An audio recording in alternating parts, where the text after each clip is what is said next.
দেখতেছ এটা কি কি আছে বাইর কর কর।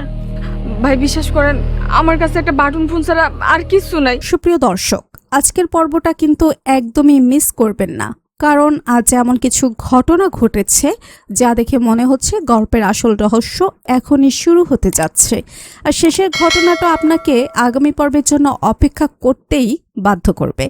আজকের পর্বের শুরুতেই দেখা যায় আমেনা ও সালাউদ্দিনের সম্পর্কের মধ্যে নতুন করে দূরত্ব তৈরি হয়েছে।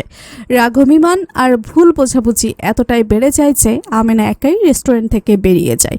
সালাউদ্দিন তাকে অনেকবার থামানোর চেষ্টা করলেও কোনো লাভ হয় না, কিন্তু আসল বিপদ শুরু হয় এরপর। একা রাস্তায় বের হওয়ার পর আমেনাকে ঘিরে ধরে ছিনতাইকারীরা। ঠিক তখনই নাটকীয়ভাবে হাজির হয় কামরান। সে শুধু আমেনাকে উদ্ধারই করে না, বরং নিরাপদে নিজের বাসায় নিয়ে যায়।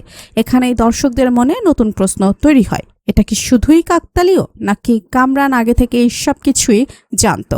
অন্যদিকে বাড়িতে তখন সবাই আমেনাকে নিয়ে ভীষণ উদ্বিগ্ন। সালাউদ্দিন নিজের ভুল বুঝতে শুরু করে আর পরিবারের সবাই তাকে দোষারোপ করতে থাকে। ঠিক তখনই কামরানের ফোন আসে আর সবাই জানতে পারে আমেনা নিরাপদে আছে। এতে আপাতত স্বস্তি ফিরলেও গল্পের রহস্য কিন্তু এখানেই শেষ নয়।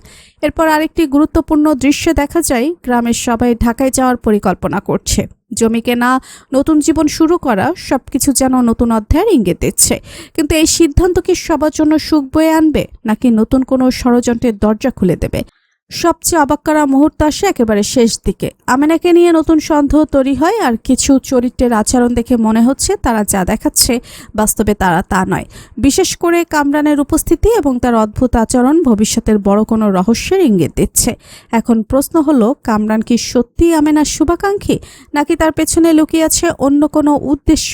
আর সালাউদ্দিন কি নিজের ভুল শুধরে আবার আমেনার বিশ্বাস ফিরে পাবে? আপনার কি মনে হয়? নিচে কমেন্ট করে অবশ্যই জানাবেন। আর এমনই প্রতিদিনের নতুন নাটকের রিভিউ পেতে ভিডিওটি লাইক করুন, চ্যানেলটি সাবস্ক্রাইব করুন এবং পাশে থাকা বেল আইকনটি অন করুন।